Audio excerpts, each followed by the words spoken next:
পতাকার কথা বলছি। হ্যাঁ, একটা সাদা পতাকার মধ্যে বা কালো অক্ষরের ওই একটা বিশেষ পতাকার কথা বলছি। কলমা খচিত পতাকা নিয়ে তো কালেমা খচিত পতাকা নিয়ে তো কোনো সমস্যা নাই। সমস্যাটা হচ্ছে ওই আল কায়েদা বা জঙ্গিবাদের সাথে রিলেট করে এক ধরনের একটা পতাকা আছে, সেটাকে নিয়েই প্রশ্ন আর কি।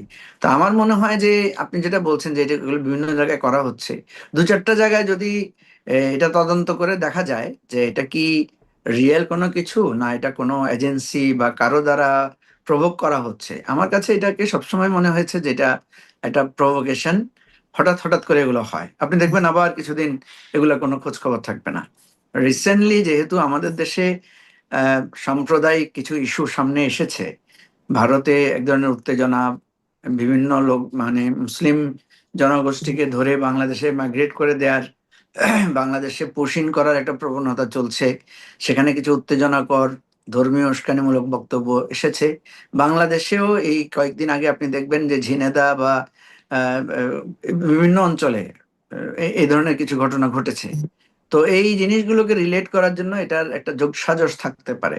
আমার মনে হয় যে প্রশাসনের বা আমাদের যে গোয়েন্দা সংস্থাগুলো আছে, রাষ্ট্রীয় সংস্থাগুলো আছে, তাদের উচিত হবে এটার পেছনে কোনো ষড়যন্ত্র আছে না এটা স্বতঃস্ফূর্ত বিষয়, এটা আমার মনে হয় তদন্ত করে ওনারা দেখতে পারেন, দেখা উচিত আর কি।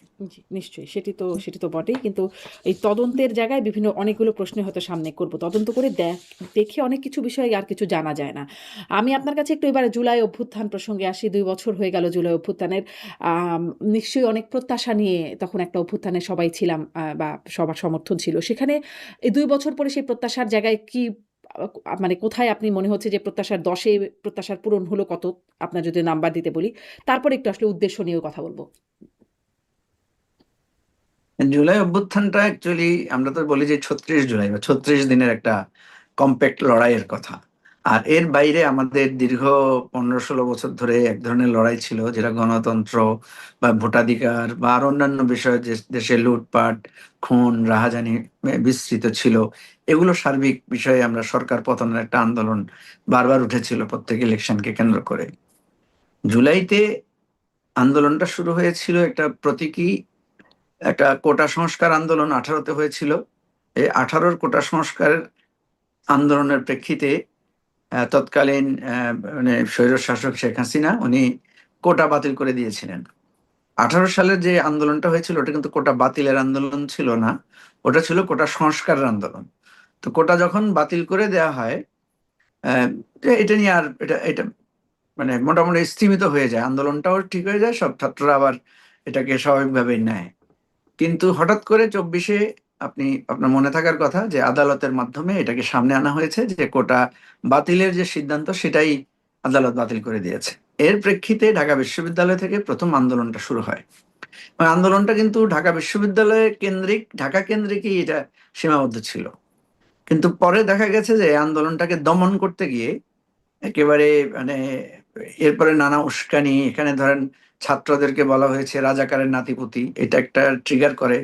ঢাকা বিশ্ববিদ্যালয়ের ছাত্রীদের হলকে কেন্দ্র করে ঢাকা বিশ্ববিদ্যালয়ের ছাত্রীদের উপরে ছাত্রলীগের নির্মম নির্যাতনের দৃশ্য, ঘটনাগুলো আস্তে আস্তে ছড়াতে থাকে এবং এরই প্রেক্ষিতে ঢাকা বিশ্ববিদ্যালয় বন্ধ করে দেওয়া হয়, আচ্ছা, ছাত্ররা ঢাকা একটা প্রশ্ন ব্লকেটের ডাক কিন্তু এখানে দেয়। করা হয়। নিশ্চয়ই আপনি একটা গুরুত্বপূর্ণ প্রেক্ষাপট বলছেন, আমি কিন্তু এটা শুনতে চাইবো। কিন্তু ওই যে মানে রাজাকারের নাতি-পুতি ছাত্রদেরকে বলা হয়, সেটার একটা ব্যাখ্যা কিন্তু মানে তারা দেন, যারা পলাতক অবস্থায় আছেন এখন।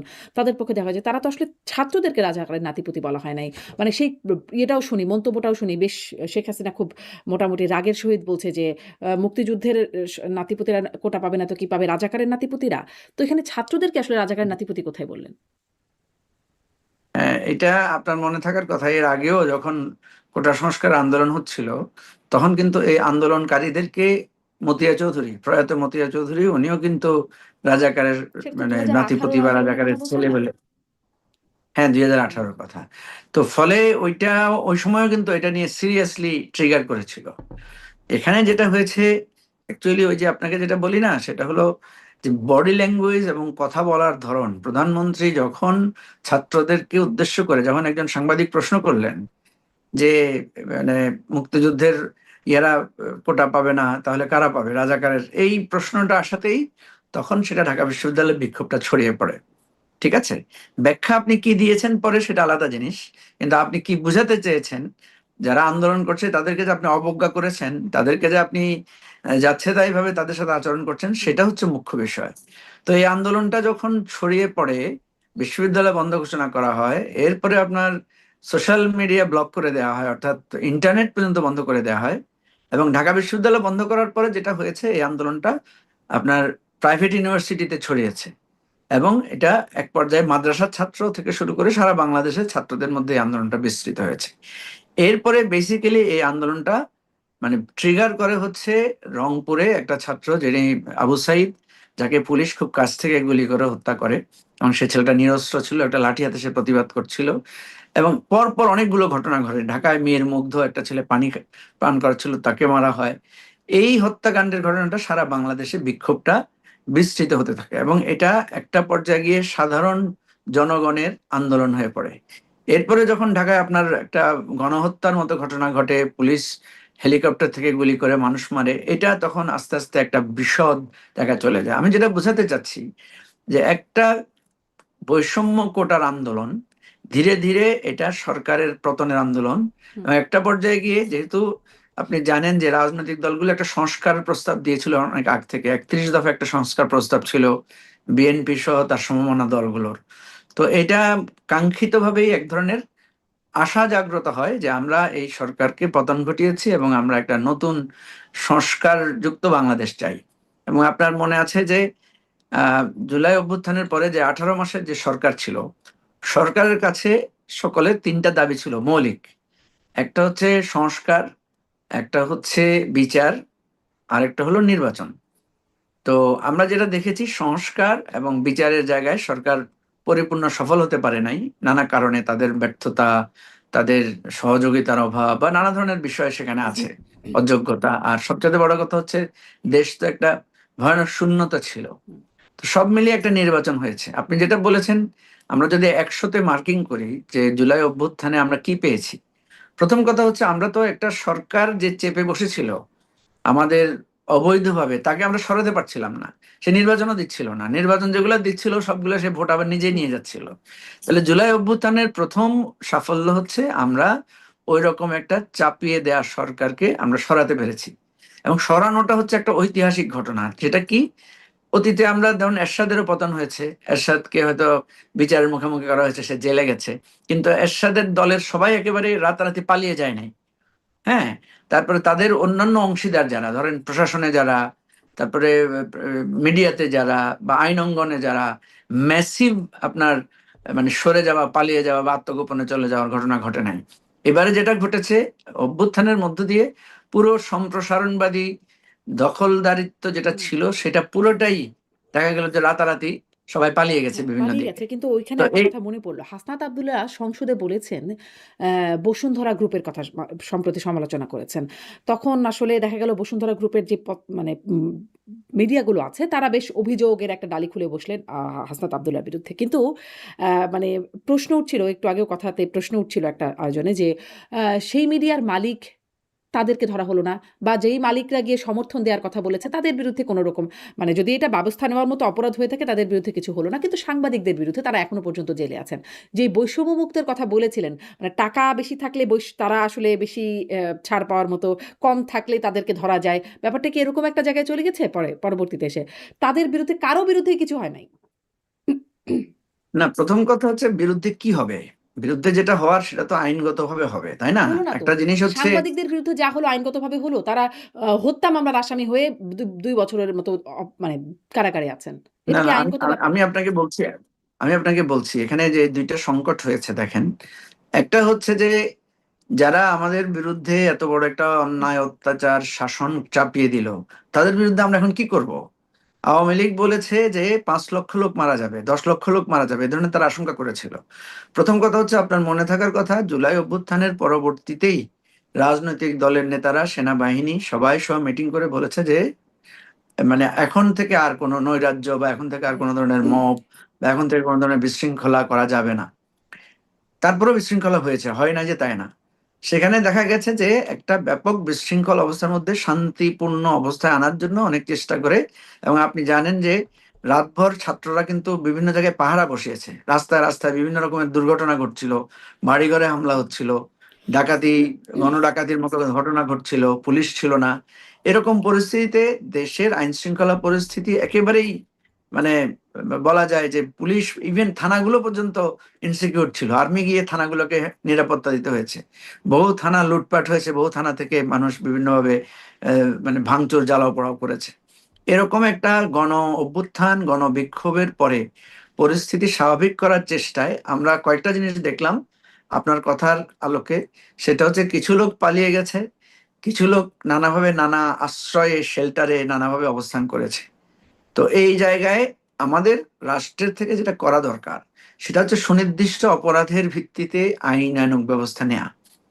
তো এখানেও আমরা একটা ফ্লস দেখেছি, সেটা হচ্ছে যে কিছু মামলা হয়েছে সঠিক, কিছু মামলা হয়েছে আপনার বানোয়াট মামলা, এবং একটা মামলা বাণিজ্যের অভিযোগ উঠেছে।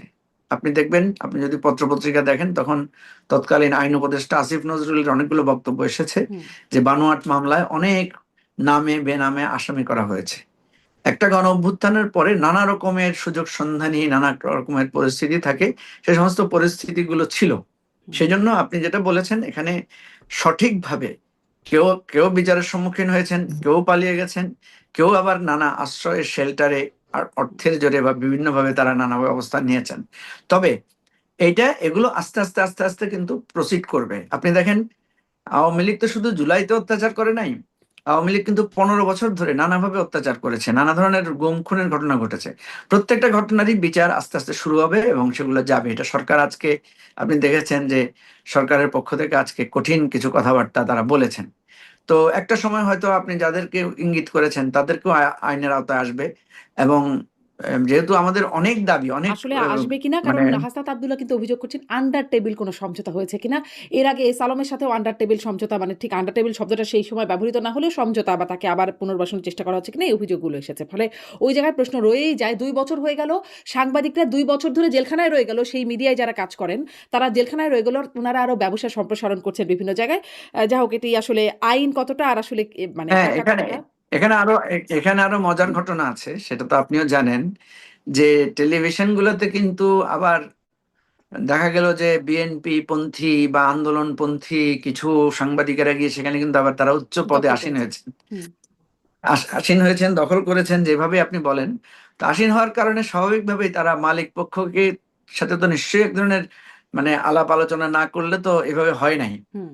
তো সুতরাং এই বেনিফিটটা বিভিন্ন রাজনৈতিক দল নেওয়ার চেষ্টা করেছেন, নিয়েছেন। হুম। আপনার এই যে অভিযোগটা, এই অভিযোগগুলো আমি মনে করি ভবিষ্যতে আলোচনায় আসবে। আমি যে কথাটা আপনাকে বলতে মানে চাচ্ছিলাম এরকম যে অভ্যুত্থানের পক্ষে আমাদের, রাজনৈতিক দলগুলোকে যদি সুবিধা দেওয়া হয় তাহলে তারা আর তাদের সাথে কোনো ঝামেলায় যাচ্ছে না।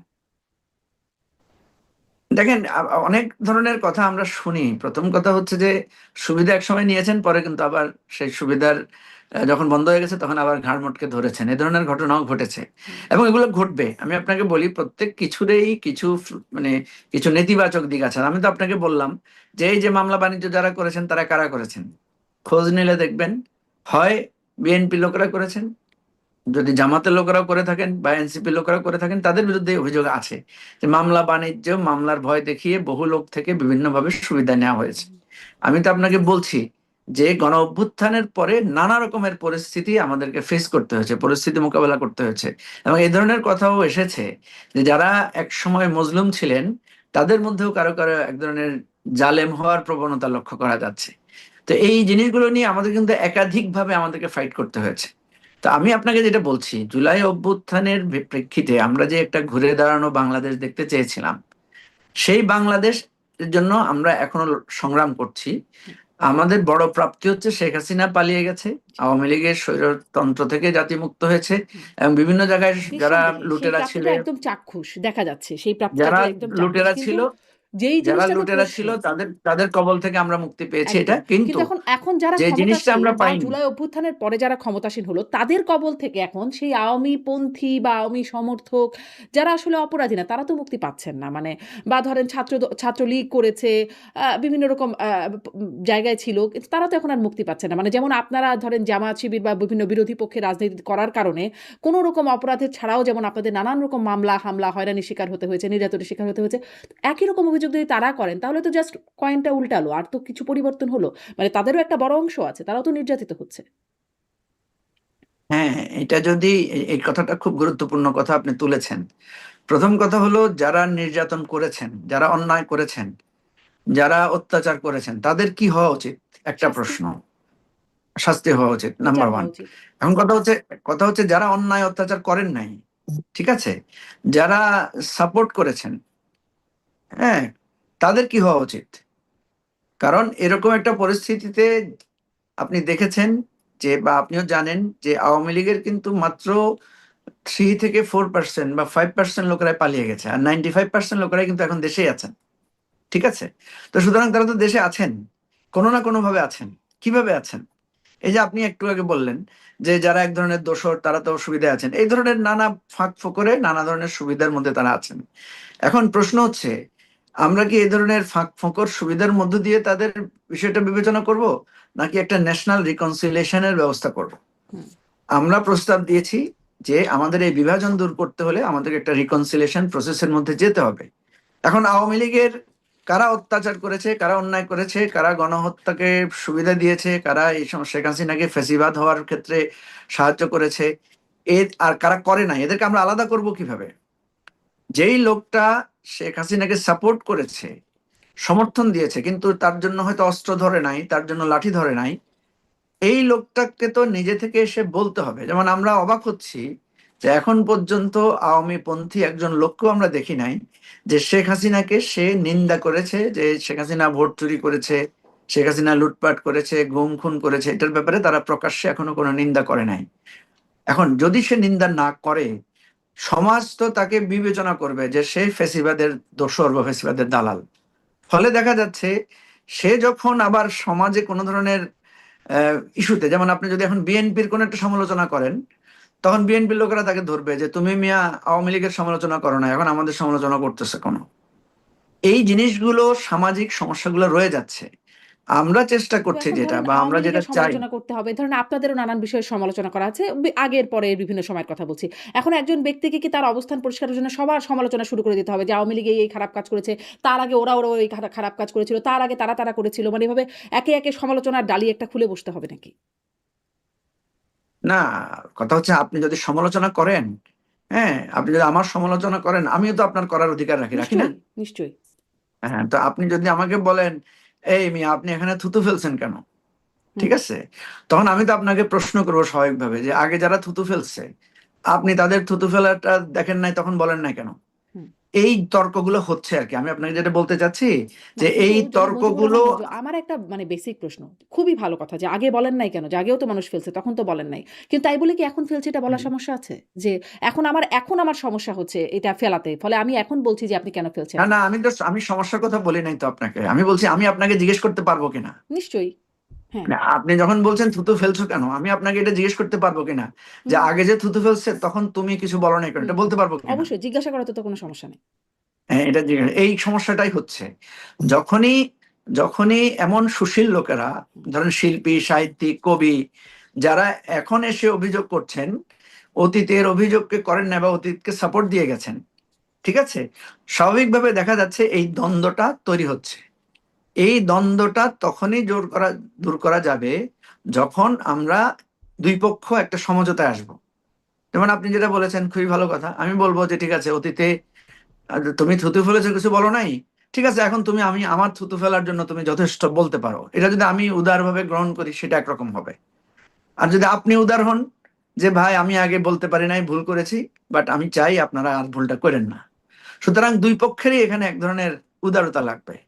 আপনি যদি একদিকে হুমকি দেন যে, তোমরা যারা জুলাইতে সন্ত্রাস করেছো তোমাদেরকে আমরা দেখে নেব, তো স্বাভাবিকভাবে জুলাইয়ের পক্ষের যাদেরকে আপনি হুমকি দিচ্ছেন, তারাও তো আপনার সাথে হুমকির ভাষায় কথা বলবে। আমরা সমস্যাটায় পড়েছি এখানে।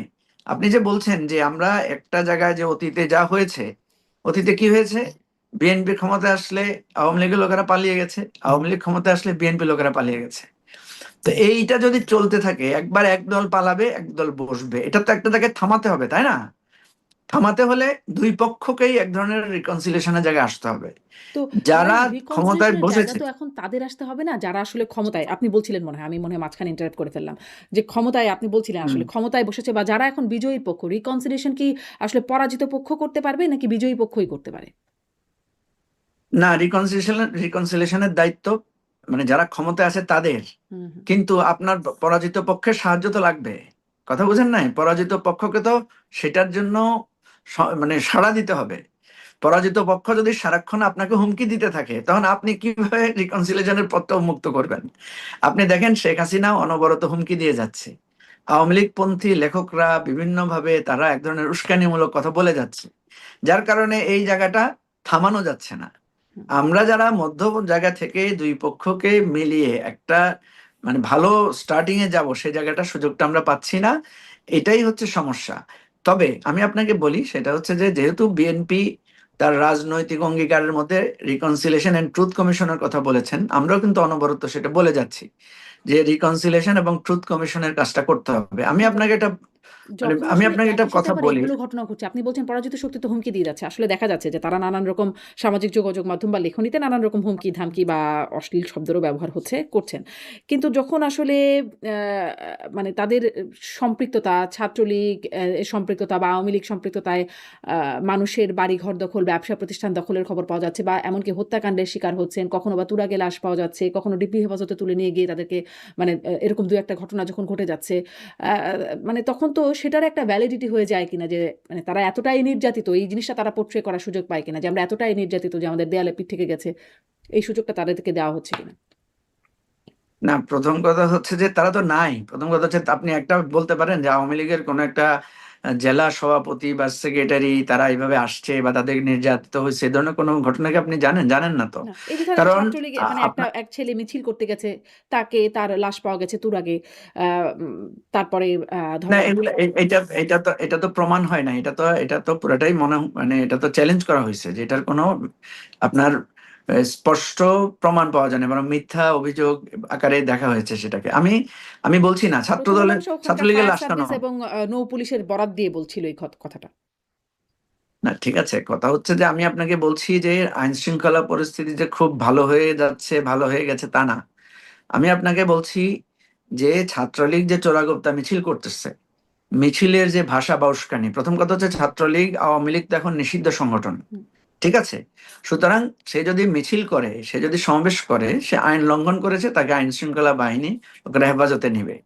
আমার প্রশ্ন অন্যটা। আমার প্রশ্ন হচ্ছে, দেখেন আওয়ামী লীগ তো ক্ষমতায় ছিল, আওয়ামী লীগ পুলিশ তার পক্ষে ছিল, আর্মি তার পক্ষে ছিল, বিজিবি তার পক্ষে ছিল, প্রশাসন তার পক্ষে ছিল, তার সারা বাংলাদেশে লাখ লাখ নেতাকর্মী ছিল। সেই অবস্থায় তারা পালিয়ে গেল কেন? হুম। ঠিক আছে, যখন যখন গণভবন ঘেরাও হচ্ছে, গণভবনের দিকে মানুষ যাচ্ছে, তখন তো পুলিশও তারা সবাই সরে গেল, সবাই পালিয়ে গেল। এখন হঠাৎ আমার আওয়ামী লীগ মিছিল করছে কেন?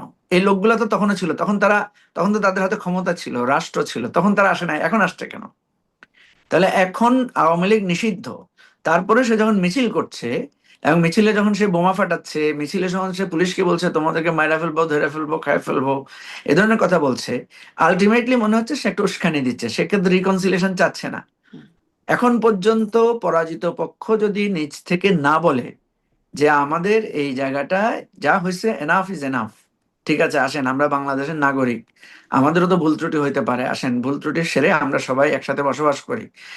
এটা তো আমি মনে করি অত্যন্ত খুবই ভালো প্রস্তাব, যে আওয়ামী লীগের যারা দোষী, যারা খুন গুম করেছে, টাকা লুটপাট করেছে, অন্যায় অত্যাচার করেছে, তারা আইনি প্রক্রিয়ার মধ্যে যাবে। আর যারা এগুলো থেকে মুক্ত আছে, তারা নিজেরা এসে বলবে যে ভাই আমি তো করি না। আর ওরা তো কার আছে কাছে বলবে? নিশ্চয়ই। কার কাছে বলবে? কার কাছে বলবে বলতে আমি তো বলছি তার বিরুদ্ধে যদি কোনো অভিযোগ না থাকে, তার আর বলার দরকার কি? বলার তো কিছু নাই। হুম। আপনার কাছে যদি অভিযোগ না থাকে, আপনাকে যদি কেউ, আপনি দেখেন এবারে যে নির্বাচন হয়েছে সেখানে আওয়ামী লীগের লোকেরা ভোট কিন্তু দিয়েছে ওই যে না? আবার মামলা বাণিজ্য আপনি তো আছে না? মামলা বাণিজ্যের মধ্যে তো মানে দেখলাম যে ৪ জন মৃত আওয়ামী লীগের নেতা তারা মারা গেছেন। এক সম্ভবত বৈষম্য বিরোধী বা এনসিপির একজন নেতা। মানে তিনি তার নামও ঢুকিয়ে দিচ্ছেন। আর আরো তো আছেই। মানে সেগুলো তো কিছু সাদা চোখে দেখা যায়। যেমন সাদা চোখে জুলাই আন্দোলনে অনেক কিছু দেখা গেছে। এখনো তো সাদা চোখে দেখা যায় যে তার শুধুমাত্র আওয়ামী লীগের সম্পৃক্ততা আছে। আওয়ামী লীগে ছিলেন। কিন্তু তাকে সব হত্যা মামলা, হত্যা চেষ্টা মামলা ইত্যাদি, ইত্যাদি মামলায় আসামি দিয়ে দেওয়া হয়েছে। তারা মুক্তিও পান নাই। সেটা তো আমি আপনাকে বললাম আমাদের বাংলাদেশের ট্রেন্ড। ধরেন আপনি আমাকে চিমটি দিয়েছেন, গুতা মেরেছেন, ছুরি মেরেছেন, গুলি করেছেন অনবরত, ঠিক আছে? তো এখন আমাদের ট্রেন্ডটা তো এরকম ছিল যে আমি যখন ক্ষমতা পাবো তখন আমিও আপনাকে গুতা মারবো, ছুরি মারবো, গুলি করব, নিঃশেষ করবো, এটাই তো আমাদের ট্রেন্ড ছিল। হুম। তো এই ট্রেন্ডটা তো আমরা বদলাতে চাই। তো বদলাতে চাইলে কি করতে হবে? বদলাতে চাইলে যার ছেলে হত্যা হয়েছে, যার বাড়ি লুটপাট হয়েছে, যার টাকা, ধরেন আমাদের দেশের ব্যাংকগুলো খালি হয়ে গেছে, আমাদের ইন্স্যুরেন্স কোম্পানিগুলো টাকা দিতে পারছে না, আমাদের শেয়ার মার্কেট ধসে মানুষ সর্বশান্ত হয়ে গেছে, এই যে মানুষের ক্ষোভটা আছে, তাইলে সে শেয়ার মার্কেটে যে এটার জন্য দায়ী, তার প্রতি তার একটা সাধারণ ক্ষোভ থাকবে, থাকবে না? তো এটা মিটিগেট করার উপায় কি? এটার মিটিগেট করার উপায় হচ্ছে আইনি প্রক্রিয়া। আপনি হয়তো আইনের কাছে সারেন্ডার করবেন, আর যদি আপনি পালিয়ে থাকেন আপনার বিরুদ্ধে ক্ষোভ থাকবেই। আর আপনার পালিয়ে থাকার পক্ষে যদি আরেকজন এসে আপনার পক্ষে কথা বলে, তখন ক্ষোভটা আপনার উপর যাবে। হুম। আপনি দেখেন 1971 সালে পাকিস্তানিরা পরাজিত হয়ে পালিয়ে গেছে না? কিন্তু তাদের দোসররা যারা বাংলাদেশে ছিল, মানুষ তো তাদের উপর অত্যাচার, তাদেরকে ধরেছে, তাদের বহু বহু লোককে মেরেছে, বহু লোক তারা আত্মগোপনে চলে গেছে। ঠিক আছে? তো আপনাকে মনে রাখতে হবে যে যে ফ্যাসিস্ট বাহিনী, যে কিন্তু তাদের লুটপাটকারী বাহিনী দোসররা যখন এখন চলে যায়, রাজনীতিতে খুবই সমৃদ্ধ, তারা বিরোধী দলে আছে। ফলে মানে মানুষের তো এটা তো মানুষ আসলে মানুষের উপর ছেড়ে দিলে তো দেখা যায় ভিন্নও হইতে পারে ব্যবস্থা, মানে অবস্থা। হ্যাঁ, সেটা তো হবেই। আপনি যদি আপনি যদি তাদের সাথে জোট করেন, আপনি যদি তাদের সাথে ক্ষমতার জন্য ভাগ বসাতে যান, তাদের সুবিধা নেন, তাহলে হবে না? সেটা তো হবেই। হুম। এখন তাহলে আপনি যেটা সেই বলছেন সুবিধা আর কি, আওয়ামী যে লীগ কেন পেল না? মানে যদি আওয়ামী লীগের জন্য এটা পুরনো আলোচনা। তারপরে আসলো বলে একটু জিজ্ঞাসা করি যে ছেড়ে না, দেওয়া হলো না আপনি কেন নিজেই তো জনগণের একটু আগে ভোটে? বললেন, হ্যাঁ। আপনি তো একটু আগেই বললেন পেয়েছে, এই যে বসুন্ধরার মালিক পেয়েছে বললেন না, না, ওটা এরকম তো পাচ্ছে তো বসুন্ধরার মালিক। কিছু। ওটা তো টাকা পেয়েছে আসলে। ওটা তো আওয়ামী লীগ না। আওয়ামী লীগ পেল না কেন সেটা জিজ্ঞাসা করছি। না, আওয়ামী লীগ থাকতে হবে তো পাওয়ার জন্য। আপনি দায়িত্ব নেন, আওয়ামী লীগের পক্ষ থেকে আপনি না, ইয়া না, নেন। আমি কেন দায়িত্ব নেব? আপনি, একদমই সাংবাদিক হিসেবে প্রশ্নটা করছি যে আওয়ামী লীগ যতটুকু না ছিল না, তাকে তো নিষিদ্ধ করা হলো, তাই না? আর ভাই আমি তো সেটাই বলছি। ধরেন জামাত তো নিষিদ্ধ হয়ে গেছিল, হয়েছিল না? হুম, তো তারপরে তো তারা গোপনে হোক তাদের দলটাকে তো তারা চালিয়ে নিয়ে আসছে। বিএনপিকে তো আপনি থামতে দেন, চলতে দেন নাই, দরজা বন্ধ করে দিয়েছেন, তালা মেরে দিয়েছেন, গুম করে ফেলেছেন। তারপরে তো বিএনপি পালিয়ে যায় নাই, বিএনপি লোকেরা তো তাদের তৎপরতা চালিয়েছে। হুম। তা আওয়ামী লীগের যারা নির্দোষ, ঠিক আছে, আমরা যতটুকু বুঝি যারা দোষী তারা পালিয়ে গেছে, আর যারা নির্দোষ তারা ঢাকায় আছে। তো যে নির্দোষ লোকগুলো ঢাকায় আছে, তারা কেন ওই পালিয়ে যাওয়া লোকদের পক্ষ হয়ে এখানে মানে প্রতিনিধিত্ব করবে? যদি প্রতিনিধিত্ব করে, ঠিক আছে, তখন তাকে মানুষ ধরবে না, তখন তাকে মানে ক্ষোভটা তো তার উপর দিয়ে যাবে। এই আমি আপনাকে যেটা বলছি, এটা যতক্ষণ পর্যন্ত এটা একটা বিচারিক প্রক্রিয়ার মধ্য দিয়ে না যাবে, ততক্ষণ পর্যন্ত আমাদের শুধু সুন্দর সুন্দর কথায় আর মানে আবেগ দিয়ে তো এটা সেই সমাধান হবে বিচারিক না। প্রক্রিয়াটা তো শুরুই হলো না। যদি বলি দল হিসেবে আওয়ামী লীগের বিচার শুরু হয়েছে, হয়নি তো। কিন্তু তার আগে আওয়ামী লীগ নিষিদ্ধ হয়ে গেছে এবং বলা হয়েছে বিচার শেষ হওয়ার আগ পর্যন্ত নিষিদ্ধই থাকবে। শুরুই হলো না যে এই বিচার। এটাও একটা বিচারিক প্রক্রিয়া। আমি আপনাকে বলি যে আওয়ামী লীগের তো বিচার শুরু হয়েছে, শেখ হাসিনার রায় হয়েছে না, হ্যাঁ, এটা আওয়ামী লীগের না, শেখ হাসানুল হাসিনার। ইনুর রায় হয়েছে, আর অনেকের রায় হয়েছে, যে আওয়ামী ব্যক্তিদের। লীগের বিচার প্রক্রিয়াটাও চলমান আছে। আজকে স্বরাষ্ট্রমন্ত্রী বলেছেন যে শেখ হাসিনার আহ, আওয়ামী লীগের বিচার প্রক্রিয়া অলরেডি শুরু হয়েছে, এবং আওয়ামী লীগের একটা বিচারের আওতায় আওয়ামী লীগ আসবে। আওয়ামী লীগের তৎপরতা নিষিদ্ধ রাখা হয়েছে বিচার চলাকালীন সময়ে, কারণ যাতে তারা আইনি প্রক্রিয়াকে বাধাগ্রস্ত করতে না পারে। আপনি জানেন যে কোনো খুনিকে যখন বিচার হয়, খুনিকে কিন্তু গ্রেফতার করে আদালত মানে জেলখানায় রাখা হয়, হুম, হুম। ঠিক আছে, যাতে উনি ওই সাক্ষীদেরকে, আসামিদেরকে ক্ষতিগ্রস্ত করতে না পারে। সুতরাং এটা অযৌক্তিক কিছু না, এটা তারা আইনি জামিনও প্রক্রিয়াই পান। এরকম। তারা জামিনও পান বিভিন্ন হ্যাঁ, সময়। জামিন পান, জামিন পাওয়ার কিন্তু এটা তো যেমন একটা পেয়েছে দল, না এটা তো আপনার এই একটা যে দল, মানে এটা দলের। আওয়ামী লীগের অনেক লোক জামিন পেয়েছে, তো আওয়ামী লীগের এই যে আপনি সাবের হোসেন চৌধুরী জামিন পেয়েছে, তারপরে আপনার এই সন্দেহজনকভাবে। যে ইয়াতে, ওখানেও কি ডিল ছিল হ্যাঁ সেই তার নিয়ে প্রশ্ন আছে। স্বাভাবিক। এবং তারপরে কিছু যে আপনার ছিল ওই যে সেটা তো স্পষ্ট যে ওখানে কিছু আছে, একটা কিছু গুটি খেলা হয়েছে যার কারণে সাবির হোসেন চৌধুরী গ্রেপ্তার হয়ে রিমান্ড থেকে বেরিয়ে আসলেন তিনি একদম তারপরে যে আপনার এই নারায়ণগঞ্জের যে সেলিনা ডাক্তার হায়াৎ আইভী। সেলিনা হায়াৎ আইভী মুক্তি পেয়েছে, এরকম আরো অনেকে মুক্তি পাচ্ছেন। কথা হচ্ছে যে এই এই সমস্যার সমাধান তো আমি আর আপনি করতে পারবো না। কারণ আপনি একদিকে বলবেন যে তাদেরকে ইয়া দেওয়া হচ্ছে না, আইনি সুরক্ষা দেওয়া হচ্ছে না, আবার যখন মুক্তি পাবে তখন বলবেন কোনো ডিল হয়েছে। এই প্রশ্নগুলোর জবাব আমি আপনি করতে পারবো না। না, আমি ঠিক আছে? আপনি কি বলেন আসলে? ডিল যে হয়েছে সেটা অনেকেই বলেছেন। কারণ আসলে কিছুই তো আইনি প্রক্রিয়ায় চলছে না। থাকলে না আমরা বলতাম। যেমন কোনোভাবেই ২ বছর ধরে কেন জামিন ছাড়া সাংবাদিকরা আছেন বা বিভিন্ন আওয়ামী লীগ সম্পৃক্তরা আছেন তার যেমন ব্যাখ্যা পাওয়া যায় না। তেমনি সাবের হোসেন চৌধুরী ঠিক রিমান্ড থেকে নজিরবিহীনভাবে বেরিয়ে আসলেন কি করে সেই ব্যাখ্যাটা পাওয়া যায় না। তিনি বেরোলে বাকিরা বেরোচ্ছে না কেন? কি যুক্তি? মানে এগুলোর কোনো ব্যাখ্যা নাই। না, ব্যাখ্যার ব্যাপার হচ্ছে এই যে আপনি এখন বললেন যে সাবের হোসেন চৌধুরীর বিরুদ্ধে আপনাকে যদি বলা হয় যে আপনি বলবেন যে সাবের হোসেন চৌধুরীর অপরাধ কি, তিনি কি মানুষ খুন করেছেন, উনি তো নেতৃত্বে ছিলেন না, আপনি আবার এই যুক্তিগুলো দিবেন। হুম।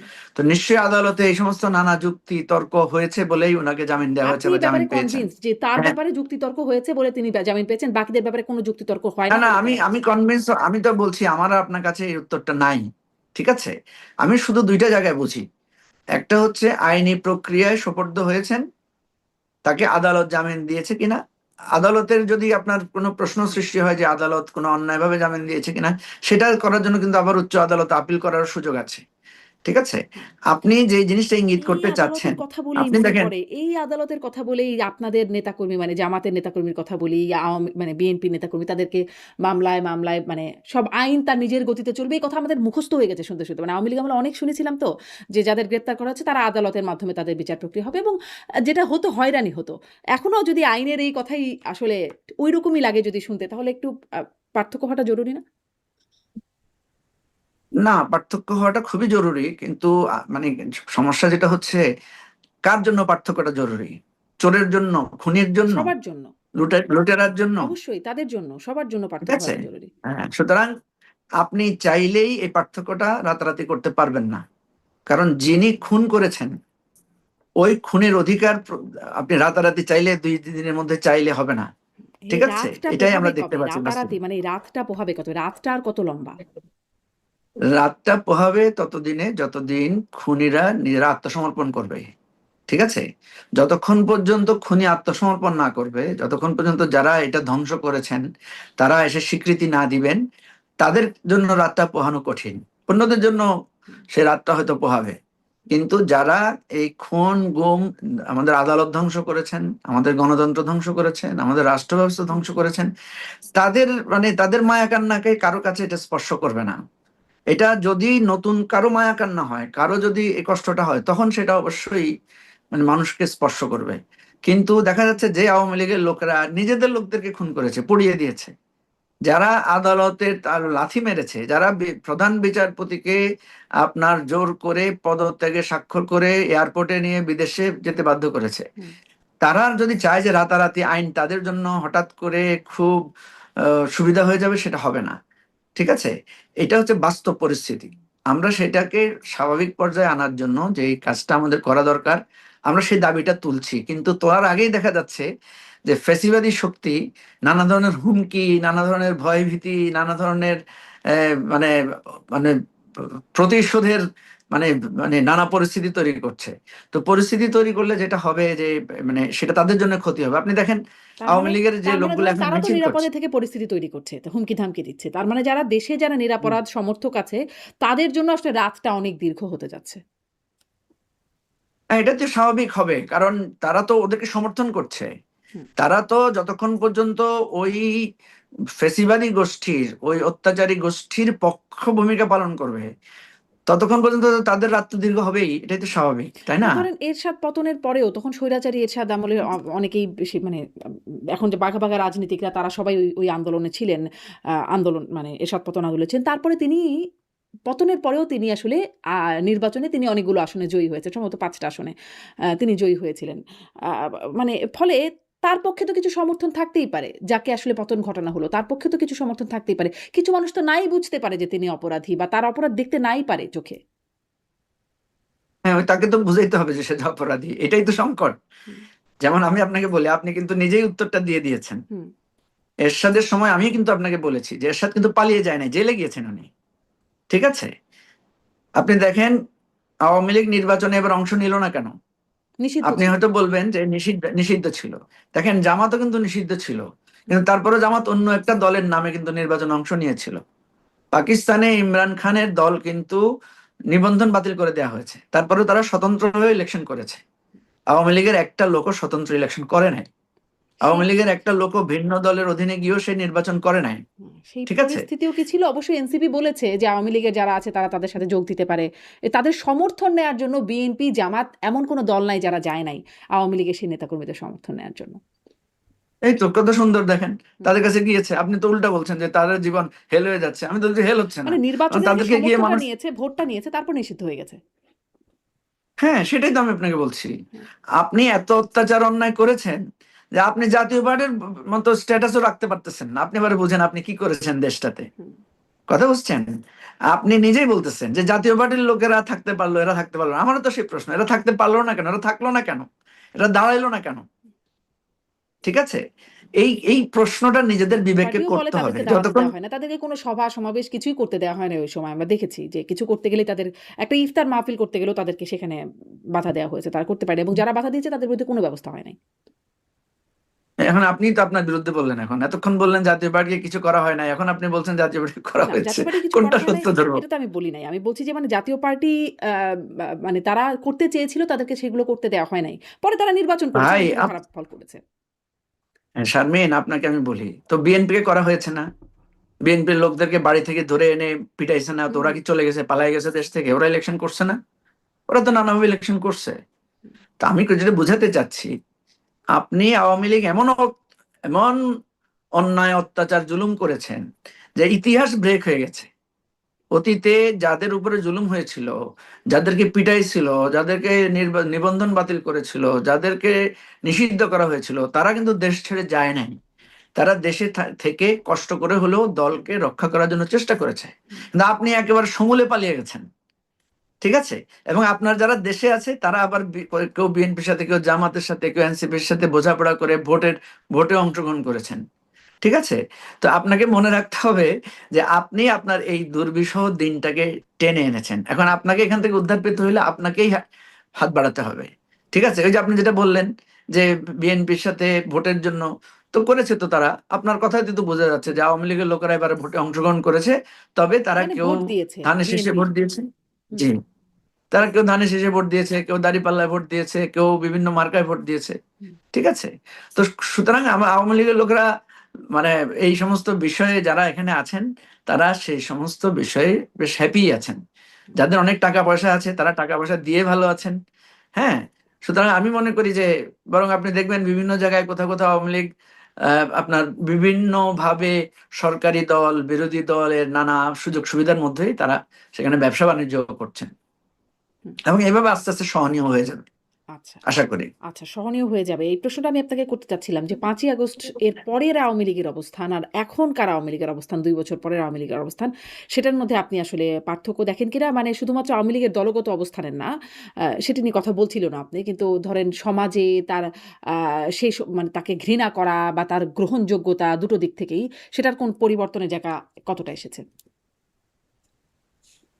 না, আওয়ামী লীগ তো আপনি যদি বলে থাকেন যে আওয়ামী লীগের ব্যাপারে তো মানুষের আমরা দেখেছি যে তারা যখন মিছিল টিছিল করলো বিভিন্ন জায়গায়, তাদের চেহারা, তাদের কার্যক্রম দেখে বোঝা গেছে তারা ভীত সন্ত্রস্ত। ঠিক আছে, হুম।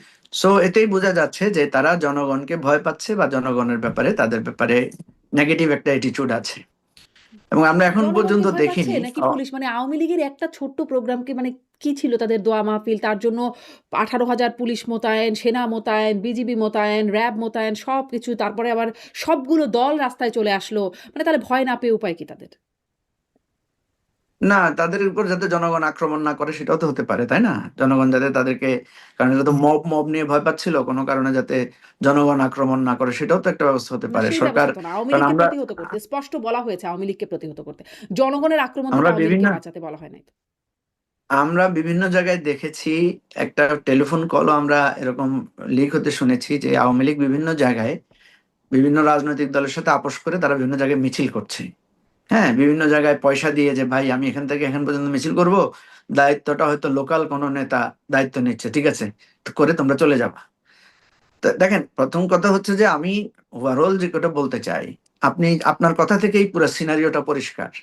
আপনিই বলেছেন যে আওয়ামী লীগ আছে, আপনি বলছেন আওয়ামী লীগরা অত্যাচারিত হচ্ছে, আবার আপনিই বলছেন আওয়ামী লীগের লোকেরা জামাত বিএনপি এনসিপির সাথে মিলেমিশে তারা নির্বাচন করছে। ভোট ঠিক আছে, দিচ্ছে আরকি, সমর্থন তো দিচ্ছে। হুম। হ্যাঁ, সমর্থন দিচ্ছে। তো বুঝতে পারছেন যে আওয়ামী লীগ কি একটা মানে কঠিন বা একটা কি জোর হযবরল পরিস্থিতির মধ্যে আছে।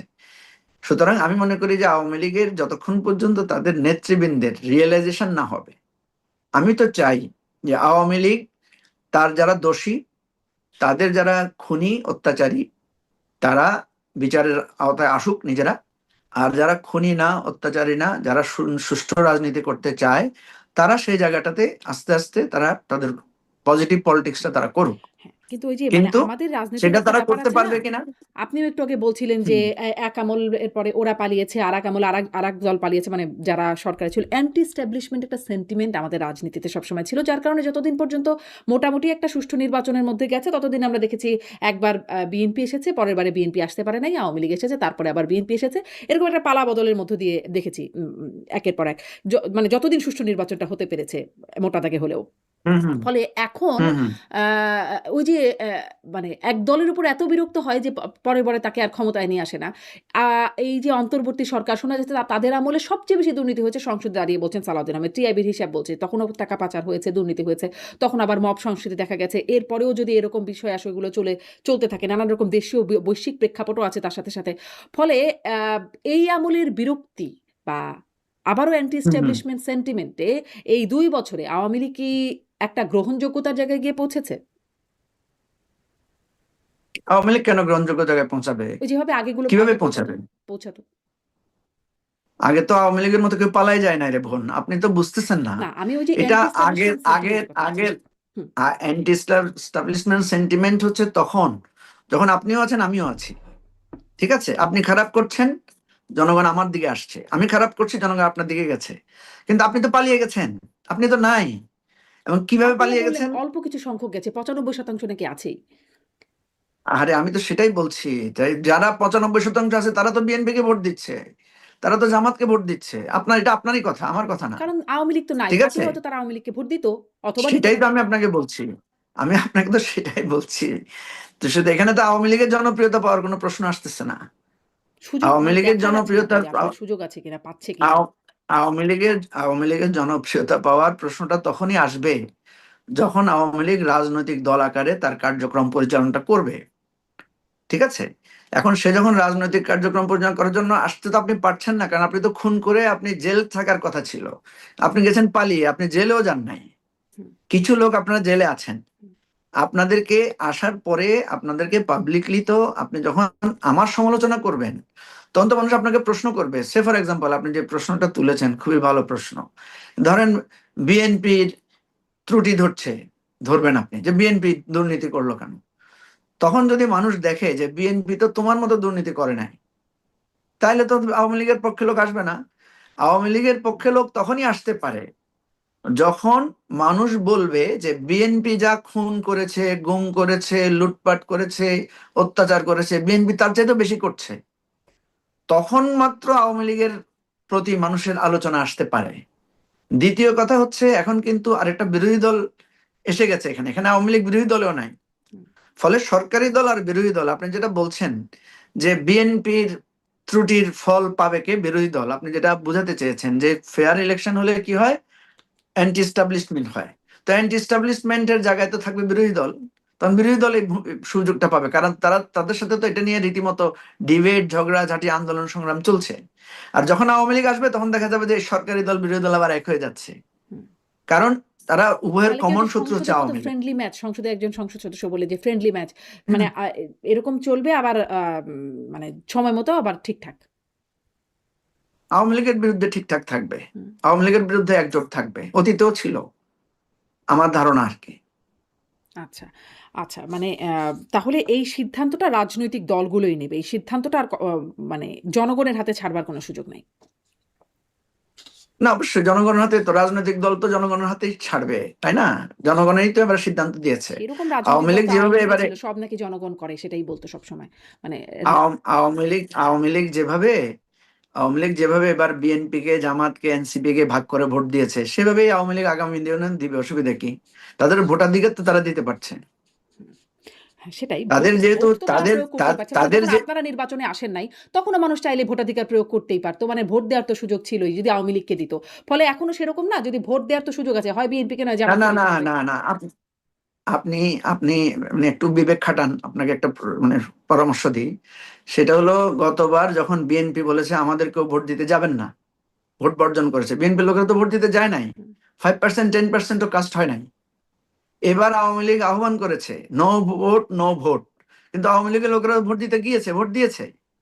হুম। সুতরাং আপনাকে আমি বারবার বলছি যে অতীতের যে কোনো পরিস্থিতির চাইতে এবারের পরিস্থিতি ভিন্ন।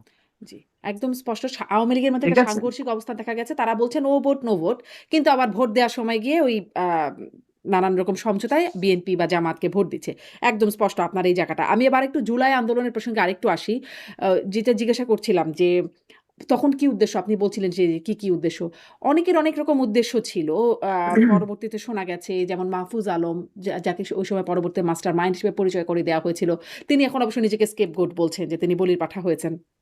তিনি বলছিলেন যে হুম। তাদের একটা উদ্দেশ্য ছিল। আসিফ মাহমুদরা বলছিলেন পরবর্তীতে সাক্ষাৎকারে বলেছেন যে আ একটা সশস্ত্র বিপ্লবের প্রস্তুতি ছিল। ওই জায়গাগুলো কি স্পষ্ট হলো? মানে এখন অনেকেই প্রশ্নগুলো করেন একটু অনেক সময় মনে হয় প্রশ্নগুলোও একটু যেন কেমন লাগে শুনতে। কিন্তু তবুও প্রশ্নগুলো নানান রকমভাবে আসে। এই সশস্ত্র বিপ্লব আ সেই প্রস্তুতিটার উৎস কি? এগুলো প্রশ্নগুলোর সমাধান হয়েছিল? দেখেন, এগুলো হচ্ছে কথার কথা। আসিফ মাহমুদ যেটা বলেছেন যে এরপরে যদি হাসিনা কন্টিনিউ করতো বা আরো যদি মানে বল প্রয়োগ হতো, তাহলে একটা প্রস্তুতি ভাবা হচ্ছিল যে আমরাও মানে সশস্ত্র প্রতিরোধ করব। আপনি দেখবেন জুলাই অভ্যুত্থানে যারা আন্দোলনকারী শক্তি ছিল, তারা কেউ কিন্তু কোনো ধরনের সশস্ত্র অবস্থান নেন নাই। লাঠি, ইট পাথর দিয়ে তারা মোকাবেলা করেছেন অস্ত্রের গোলা বারুদের বিরুদ্ধে। তো সুতরাং এটা আমি মনে করি আসিফ মাহমুদ যেটা বলেছেন এটা হয়তো তার একটা অভিব্যক্তি, হুম। যে এটা থার্ড স্টেজে গেলে আমরা সেই অবস্থায় যেতাম। তার মানে আমরা দমে যেতাম না, আমরা ছেড়ে দিতাম না। এটা হচ্ছে তার একটা প্রস্তুতি ছিল। মানে স্বীকারোক্তি ৫ই এক। আগস্ট ক্ষমতা না ছাড়লে সশস্ত্র বিপ্লবের প্রস্তুতি ছিল বলে তিনি বলেছিলেন। মানে প্রস্তুতি তো আর একদিনে হয়ে যায় না। নিশ্চয়ই প্রস্তুতির একটা পর্ব থাকে। সেই প্রস্তুতি তাদের ছিল। এ নিয়ে কোনো মানে প্রশ্নও কখনো উত্থাপিত হলো না। মানে উত্তর প্রস- না খোঁজা হলো না। প্রস- প্রস- প্র- প্রস্তুতি তো হচ্ছে মানসিক প্রস্তুতি, তো একটা প্রস্তুতি, তাই না? সে হয়তো মানসিক প্রস্তুতির সশস্ত্র কথা বিপ্লবের বলেছে। প্রস্তুতি আর কি আর আর মানসিক প্রস্তুতি হয়? এটার জন্য তো অস্ত্র থাকতে হবে। তাছাড়া প্রস্তুতি হয় কি করে? কেন বাংলাদেশের মানুষ যে প্রতিরোধ গড়ে তুলেছে 26শে মার্চে, সেটার জন্য কি আগে থেকে প্রস্তুতি নিয়েছে? নেয় নাই তো। হুম।